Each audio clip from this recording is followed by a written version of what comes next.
बिस्मिल्लाहिर्रहमानिर्रहीम। अस्सलाम वालेकुम स्टूडेंट्स। आज का टॉपिक है हमारा डैफोडिल्स। ठीक है, डैफोडिल्स में का मतलब है नरगिस के फूल। तो इसका थोड़ा सा व्यू हम पढ़ेंगे। वैसे इसकी ट्रांसलेशन आपने नहीं याद करनी, लेकिन थोड़ा सा आपको इसके बारे में पता होना चाहिए कि इस चैप्टर में जो है वो शायर क्या कहना चाह रहा है। देखें तो इसमें शायर कहता है कि मैं एक ऐसे बादल की तरह जो वादियों और पहाड़ों के ऊपर बुलंदी पर तैरता है, तन्हा घूमने फिरने लगा। ठीक है, तो जैसे कि वो घूमता फिरता है उसे नरगिस के फूलों का हुजूम और मजमूआ दिखाई देता है, जो हवा में लहरा रहे होते हैं और डांस कर रहे होते हैं।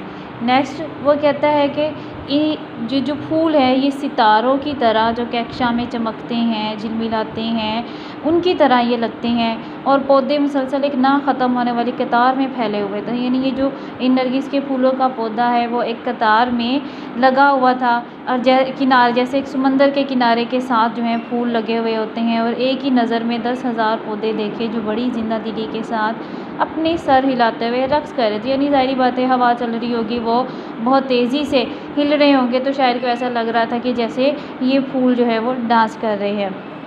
नेक्स्ट शायर कहता है इनके करीब लहरें भी रक्स कर रही थी। यानी अगर वो समंदर के किनारे थे तो ऐसा लग रहा था कि जैसे वो पानी की लहरें भी रक्स कर रही हैं, वो भी डांस कर रही हैं। और इतनी खुशगवार सोहबत में एक शायर खुश होने के सिवा क्या कर सकता है। यानी वो इस कंपनी में बहुत ज़्यादा ख़ुद को लुत्फ़अंदोज़ होता है इस कंपनी में, और इसको बार बार देखते रहते हैं। टिक टिक की बात कर देखना, यानी बिल्कुल उसकी एक ही चीज़ की तरफ देखते रहना कि लेकिन ये ना सोचा कि इस मंज़र ने मुझे कितनी दौलत अता की, नहीं उसे किस हद तक खुशी महसूस हुई थी। शायर कहते हैं कि अक्सर औक़ात जब अपने बिस्तर पर लेटा हूँ तो खाली ज़हन के साथ यह सोच विचार करते हुए तो वो फूल मेरी अंदरूनी आँख के सामने चमकते नज़र आते हैं। यानी बाज़ का जब वो तन्हा अकेला बैठा होता है तो बार बार उसे वही मंज़र नज़र आ रहा होता है कि जो उसने फूलों को देखा था। ठीक है, तो वो तन्हाई में वो कहता है कि ये मेरा साथ देते हैं। कहता है अगर मैं गमगीन भी हूँ तो मेरा दिल वो सोचने से खुशी से भर जाता है, और आप भी नरगिस के फूलों के साथ मिलकर दिल भी रक्स करने लगता है। ठीक है, तो ये एक छोटा सा व्यू था जिसमें जो कि शायर जो सा है वो कहता है, लेकिन हमने ये इसकी तशरीह या इसके ट्रांसलेशन याद नहीं करनी। हम याद करेंगे सिर्फ़ और सिर्फ इसकी समरी। ठीक है, समरी जो है वो आगे दी हुई है यहाँ पे। ठीक है, लर्नर ये पेज नंबर 104 है। समरी एक इजी भी है, आउटस्टैंडिंग भी है, तो मोस्टली बच्चे जो हैं वो इजी ही याद करते हैं। अगर आप इजी समरी याद कर रहे हैं तो साथ में ये कोट्स यानी कोटेशंस दी हुई हैं। आपने ये इसमें 2 कोटेशंस हैं, 2 नहीं तो 1 कोटेशन तो आपने लाजमी याद कर लेनी है।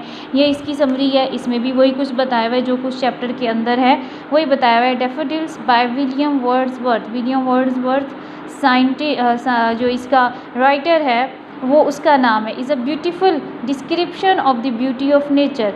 कि इसमें कुदरत की खूबसूरती को बयान किया गया। इट प्रूव जिससे साबित होता है the beauty of nature is a source of enjoyment for human beings. ये कुदरती खूबसूरती जो सी है वो इंसानियत के लिए लुत्फ़अंदोज़ होने का एक ज़रिया। ज़ाहिर बात है अगर हम गमगीन होते हैं या हमारा दिल उदास होता है तो हम बाहर किसी भी बाग में चले जाते हैं तो कुदरत की खूबसूरती को, चाहे वो दरिया है, फूल हैं, दरख्त हैं, बाग हैं, इनको देख के खुश हो जाते हैं। Once the poet came across the numberless daffodils in a valley. तो शायर कहते हैं कि एक दफ़ा वो वादी के करीब से गुजर रहा था जिसमें बहुत ज़्यादा तादाद में डैफोडिल्स लगे हुए थे। The beauty of the flowers outdid the beauty of the waves dancing in the lake nearby. तो वो कहते हैं फूलों की खूबसूरती झील के साथ जो लहरें थीं उनके साथ वो डांस कर रही थी, और डांस करते हुए वो लहरों से ज़्यादा आगे बढ़ रही थी। The poet enjoyed the scene. शायर इससे बहुत ज़्यादा लुत्फ़अंदोज़ हुआ and was completely lost in it. और मुकम्मल तौर पर इस मंजर में खो गया, नहीं से ही बार बार देखता रहा। And the poet this plain experience become a source of happiness for him.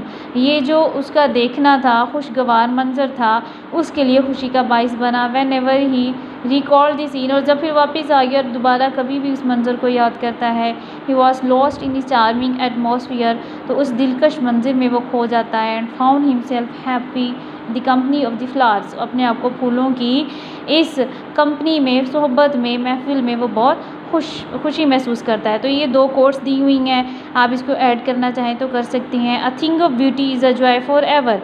कि जो खूबसूरती है हर किसी के लिए खुशी का बाइस है। इट्स लवलीनेस इंक्रीजेज, इससे मोहब्बत बढ़ती है। It will never pass into nothingness, ठीक है। तो ये किसी भी तरह जो आप किसी भी वक्त इसको महसूस कर सकते हैं। It will never pass into nothingness, ठीक है। किसी भी चीज़ के अंदर आप इसको पास नहीं कर सकते, हर इंसान इसको महसूस कर सकता है। And then my heart with pleasure feels, और फिर मेरा दिल खुशी से भर गया। And dances with the daffodils, और डैफोडिल्स के साथ डांस करने लग गया। तो ये 2 कोटेशन जो हैं वो आप यहाँ पे ऐड कर सकते हैं। ये समरी आपने याद भी करनी है, आपने अपनी रीड नोटबुक के ऊपर लिखनी भी है। ओके बच्चे, अल्लाह हाफ़िज़।